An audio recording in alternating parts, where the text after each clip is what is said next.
Bueno, continuamos con las presentaciones técnicas. A continuación va a presentar el ingeniero Nicolás Delgado, quien va a presentar su trabajo titulado Reemplazo de puesto de interconexión de 132 kilovoltios. Nicolás es ingeniero electricista recibido en la UTN, Facultad Regional Buenos Aires, con 10 años de experiencia en la coordinación y supervisión de proyectos y obras de electroductos de alta tensión en 132 y 220 kilovoltios. Nicolás, te damos la bienvenida y gracias por participar.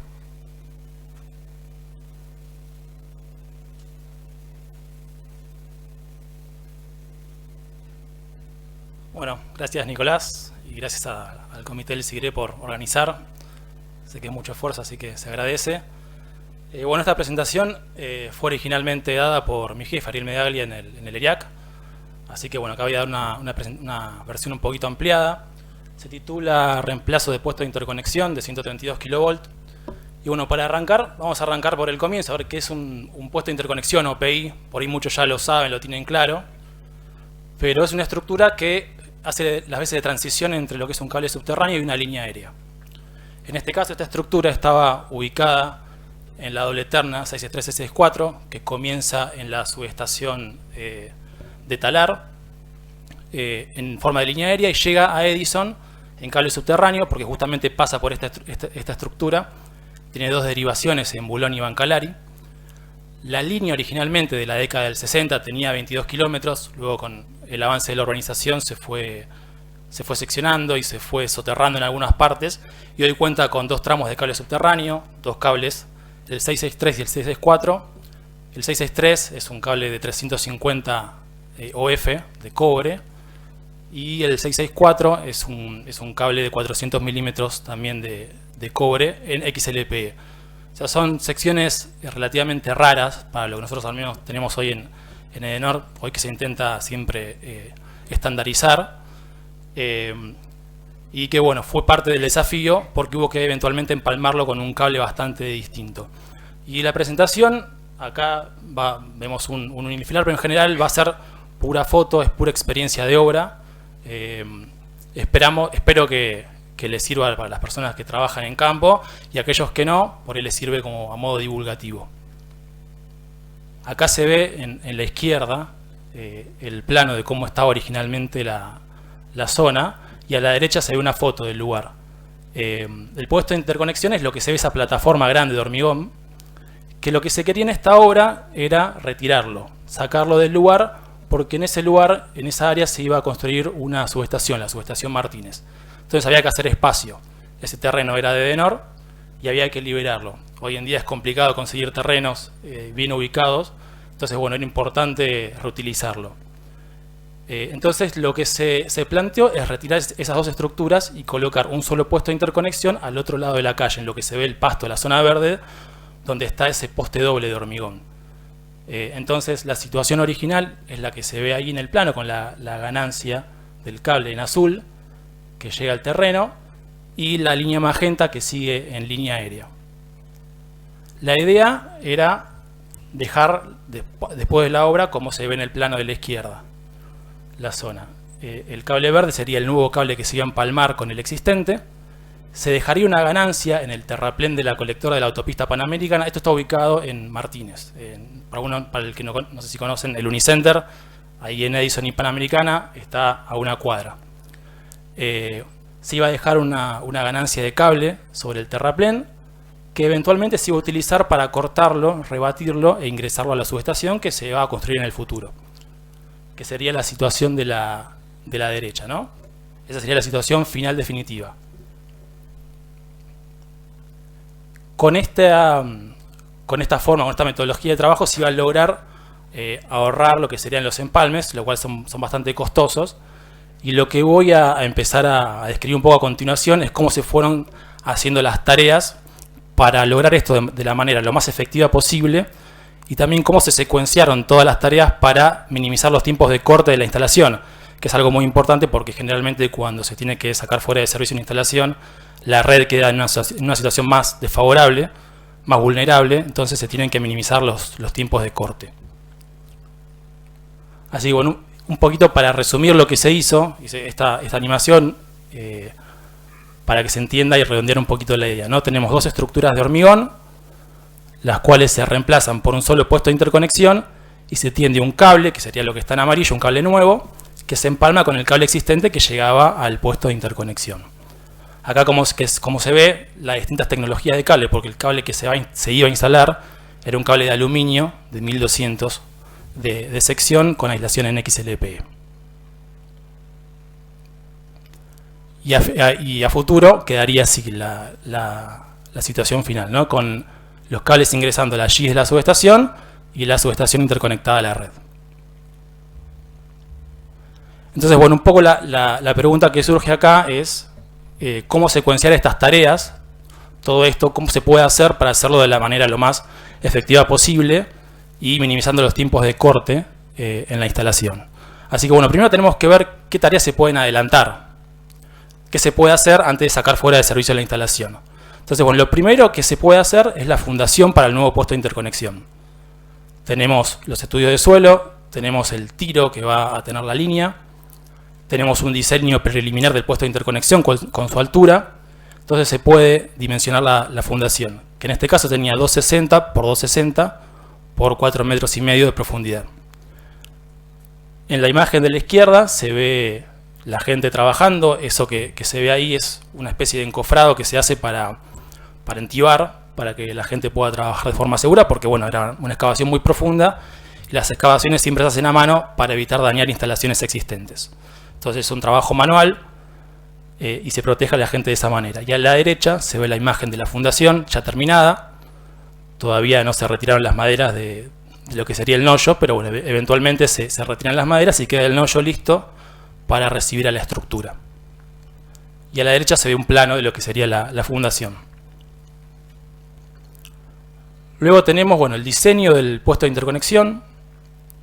Es un trabajo que lleva mucho tiempo. La ingeniería y la fabricación del puesto de una estructura de este tipo suele llevar entre 2 y 3 meses, sería lo normal. Generalmente la fabricación del poste lleva 45 días con los ensayos y sumándole la parte de ingeniería, de proyecto, hasta que se aprueban los planos, ronda en ese tiempo. Una vez que está fabricada la estructura ensayada, se transporta a obra. En este caso, como era una estructura muy larga, se transporta en tramos. En este caso tenía 3 tramos embonables, el fuste. Y las ménsulas por otro lado, se arman en el lugar y se comienza el lizaje. Todo esto, repito, con las ternas en servicio. Para el lizaje, bueno, se tuvo que hacer un llano de tierra, de tosca pisonada, para poder parar la grúa, porque el terraplén de la autopista panamericana está en un plano inclinado. Entonces pues no se podía colocar una grúa, así que se tuvo que hacer un movimiento de tierra bastante importante para poder lograr ese llano y poder levantar la estructura. Se decidió colocar la nueva estructura a 12 metros de la estructura existente, del poste doble de retención que se ve en la foto, para tener cierta seguridad al momento de levantarlo. Obviamente, igualmente, para hacer este tipo de trabajo se necesita un gruista de mucha experiencia en lo que es líneas y que sea consciente de los riesgos, porque bueno, estás trabajando con una línea en servicio en cercanía, ¿no? También se pudo hacer lo que sería el ducto de hormigón para colocar el cable. El ducto de hormigón es un 3 bolillo que se arma con caños de polietileno y se hormigona. Ahí a la derecha se ve lo que sería un corte. Eventualmente se tiende el cable por ese ducto. Se debió también hacer el cruce de la colectora, de la calle colectora de la autopista, que en ese caso, como no podíamos romper la calzada porque el ente Vialidad Nacional no nos permitía, se tuvo que hacer con una tunelera manual. Ahí se ve cómo no se pudo hacer de forma manual, entonces se tuvo que hormigonar con una bomba. Se ve a la izquierda lo que sería el ducto terminado, en el medio la bomba y a la derecha ya el ducto hormigonado. Y después una de las partes vitales de esta obra fue el tendido del cable en sí, en lo que sería la ganancia en el terraplén. Por terna, en cada caso la ganancia tenía 120 metros, o sea, hubo que sacar 120 metros de cable sobre la parte de pasto de la colectora. Ya con la zanja lista, se fue desenrollando de la bobina ubicados sobre caños de polietileno para poder correrlo sin rozamiento de forma más fácil, y tampoco para no dañarlo. Durante el tendido se suele cuidar mucho el cable para no dañarlo de ninguna manera. Y acá es vital la cantidad de gente, la fuerza hombre, digamos, para poder moverlo, irlo bajando en la zanja, y con ayuda también de hidrogrúas y de otras maquinarias para poder hacer también un poco de fuerza. Pero bueno, ahí se ve un poco toda la extensión que se debió tomar sobre el terreno para poder bajar el cable.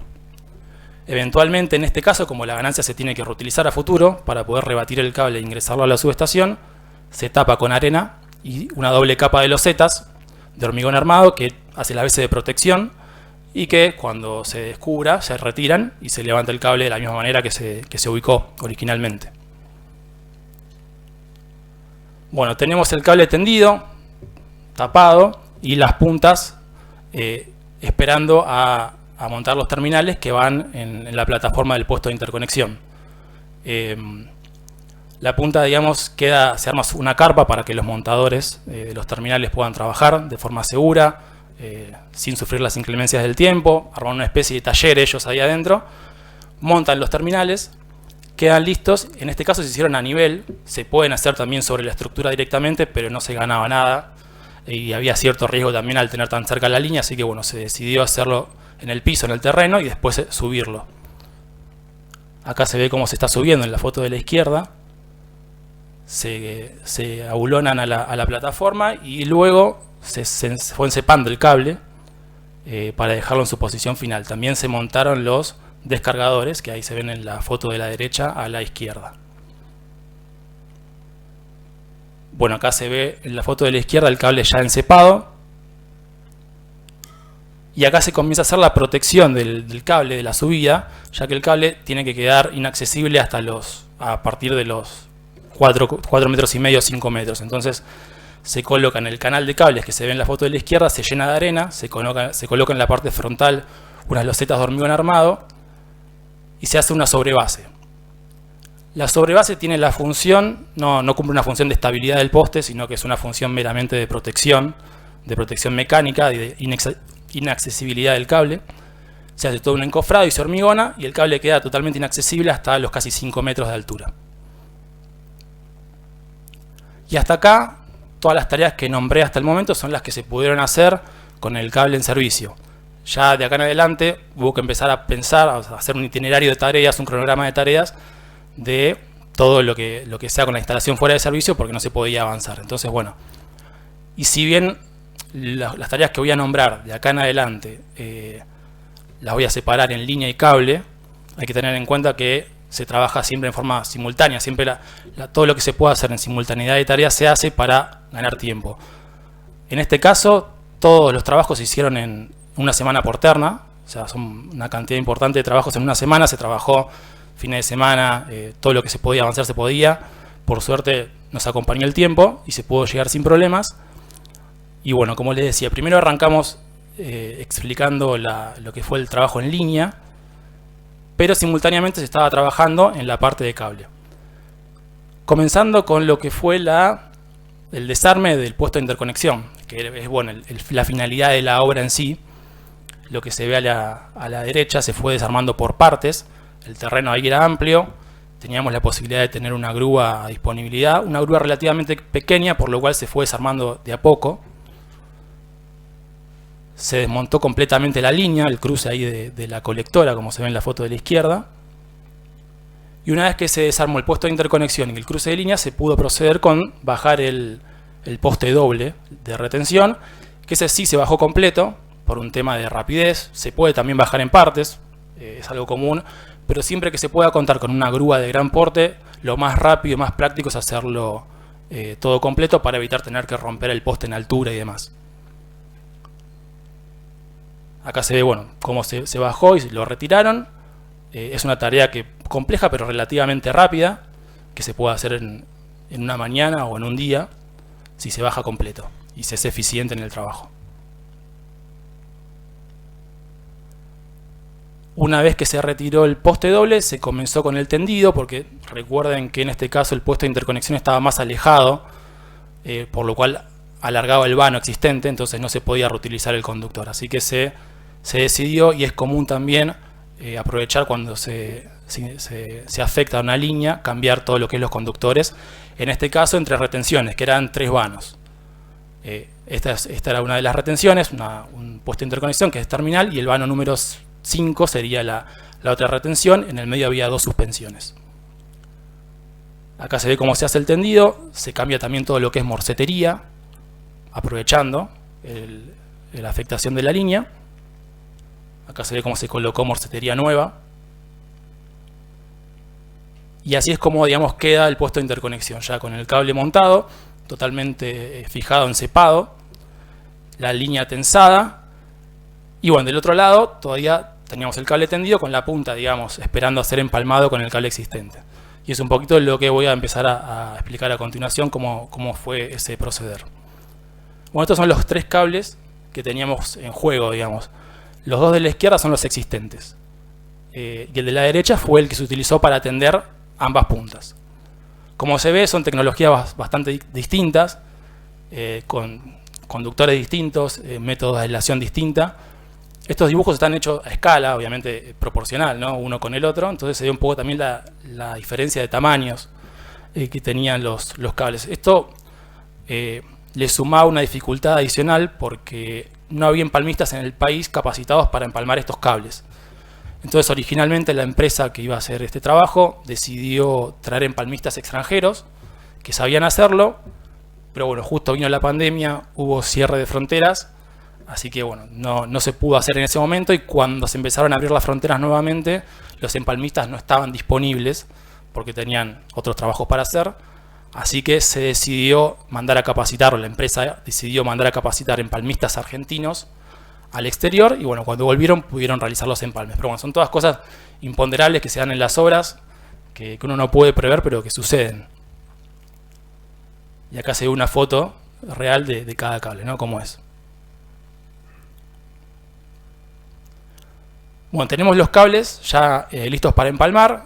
El cable existente, viejo, digamos, que viene por vereda, se solían antiguamente colocar en vereda. Actualmente nosotros los colocamos en calzada para evitar otros servicios.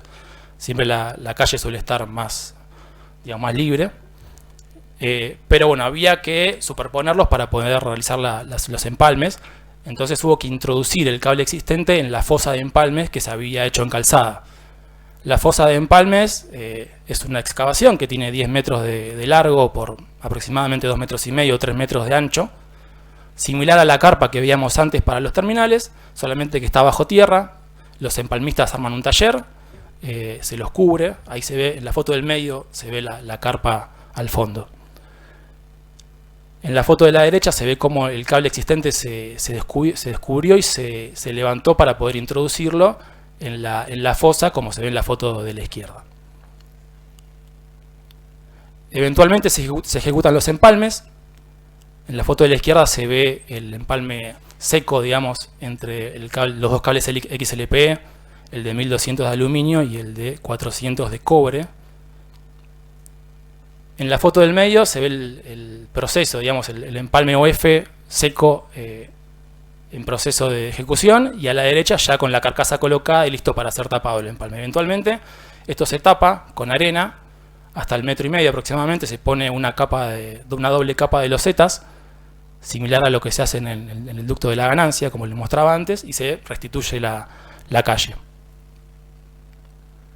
Y en el caso del cable OF también, bueno, tiene una dificultad adicional, que es todo el circuito hidráulico asociado, porque el circuito hidráulico requiere también cálculos de variación de presiones de aceite, y también cálculo de la cantidad de tanques que se va a utilizar, y también hay que construir lo que es la caja de manómetros para la medición de las presiones de aceite, que eso también está en vereda, se coloca en vereda. La camareta de tanques, en este caso la camareta, también a veces se suele hacer cámara. La camareta no es accesible, la cámara sí. Y también la dificultad adicional, que el aceite, cuando se corta para empalmar, se le tienen que medir ciertos parámetros, que si dan mal, se tiene que hacer un filtrado de ese aceite hasta que dé de forma correcta. Se mide humedad, distintos parámetros, y bueno, una vez que que el filtrado termina su proceso, se puede recién empalmar, y es un proceso que suele durar varios días.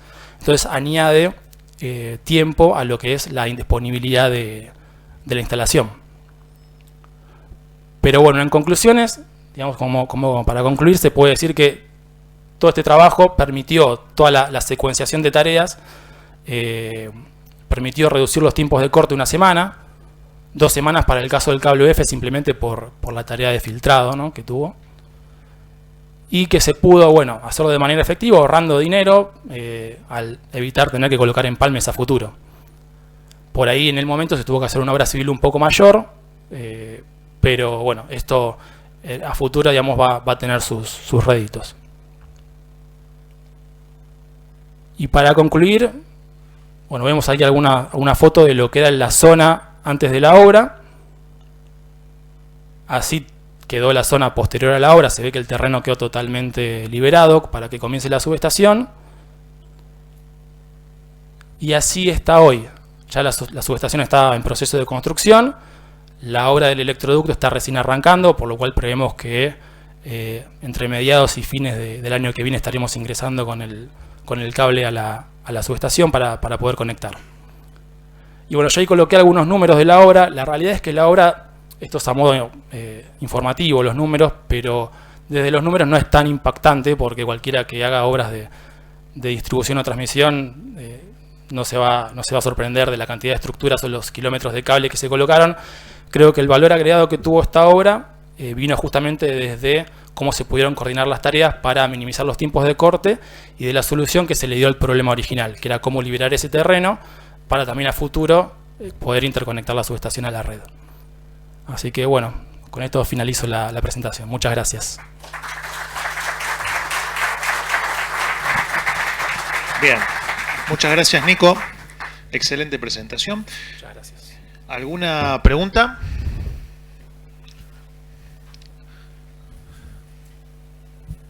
Si no hay preguntas, Víctor. Bueno, muy buena la presentación. Bueno, gracias. Me decían que hay que presentarse. Mi nombre es Víctor Sinagra y trabajo en Camesi. Una pregunta quería hacerte. Ahí se veía que los cables nuevos tenían como un rulo, digamos, o sea, se alejan del puesto de interconexión y vuelven. ¿Eso es para que tenga espacio para conectarlo a la futura estación? Antes de llegar al puesto de interconexión, sí. Eso es porque a futuro el puesto de interconexión también tiene que tener una ganancia. Entonces ese rulo quedaría como ganancia. No sé si se... ¿A qué le llamas ganancia? No te entiendo. Digamos, se deja cable de sobra. Por eso, bien. Porque el día que venga la nueva subestación, necesita más cable, digamos, en definitiva, para entrar a la estación. Entonces, claro, con ese rulo, digamos, de alguna manera tenés... Exactamente, sí. La idea de todo el rulo que está en el terraplén es tener cable de sobra. Exacto, claro, para poder ingresar a la subestación. Perfecto. Y a futuro, sí. Una vez que esté ya el cable ingresado a la subestación, también tiene que haber una ganancia para el puesto de interconexión, por si llega a haber alguna falla en el terminal, poder tener cable de sobra para poder rehacer los terminales. Esperemos que no pase, pero si llega a pasar, hay que preverlo. Bien. ¿Y qué diámetro tiene aproximadamente la vuelta de ese cable, digamos? El radio de curvatura máximo del cable es de 2 metros aproximadamente, si mal no recuerdo. O sea que siempre se le pone un poco más, pero ese es el máximo. Más que eso no se puede, porque se puede dañar se pueden dañar los componentes del cable. Claro. Perfecto. Muy bien. Muchas gracias. Buenos días. Daniel Orlando, del área de transporte de alta tensión del ENRE. Muy interesante la presentación y quizás en el futuro te consulte por más detalles. Claro, sí. A mí me interesó, digamos, saber, decías que mandaron gente a capacitar, que no tenían empalmistas en el país. ¿Puedes clarificar un poquito más qué es lo que les falta a los de aquí para lograr la eficiencia que tienen otros? No, es un tema de la rareza de los cables. A ver, lo que es los empalmes no lo ha realizado Edenor, lo realizó una empresa externa. Y lo que suele ocurrir es que en Argentina los cables que se suelen empalmar están medio estandarizados, y los más nuevos son de ciertas secciones de cable, de ciertos tipos, que estos, como son medios antiguos, eran algo distintos. Puede parecer una sutileza, pero por más que sean levemente distintos, la gente, si, en este caso, si en el empalme le erran por milímetros, puede ser una falla futuro. Entonces, por ese lado venía la necesidad de mandar a capacitar afuera o de traer empalmistas que estén acostumbrados a este tipo de cables, a estas características específicas de cables. Es decir, ya tenemos entonces gente capacitada, digamos, porque Sí, sí. la transición entre seco y oil fino No, sí. es importante, ¿no? No es tanto el tema de o sea, no era un tema tanto de que sea un cable seco UF, que eso es más común, sino de la sección de conductor. Sí, 350, por ejemplo, es una sección bastante especial. Gracias. No, por nada. Bien, ¿alguna pregunta más? Félix. Hola, felicitaciones por la presentación. Félix Gallego de Camesa. Cuando hablaste que hacían el diseño del puesto de interconexión de la torre y después la mandaban a fabricar, ¿eso dónde se hace? ¿Lo hacen ustedes? ¿Se hace en el exterior? ¿Puedes comentar un poco? Se hace acá, en este caso le hizo una empresa que se llama Poliposte o Seire, que queda en General Rodríguez. Es una empresa que trabaja con nosotros hace mucho tiempo, es la más elegida por las contratistas para hacer el diseño de este puesto, de estas estructuras, no solo puesto de interconexión, sino retenciones, suspensiones, de todo lo que es metálico. No, se hace en el país y la verdad que, bueno, estamos acostumbrados y solemos trabajar bastante bien con ellos. Bien, gracias. No, por nada. Bueno, Ale, ¿alguna pregunta más? Por allá atrás, ¿alguna pregunta? Bien. Bueno, agradecemos de vuelta a Nicolás su Muchas gracias. presentación.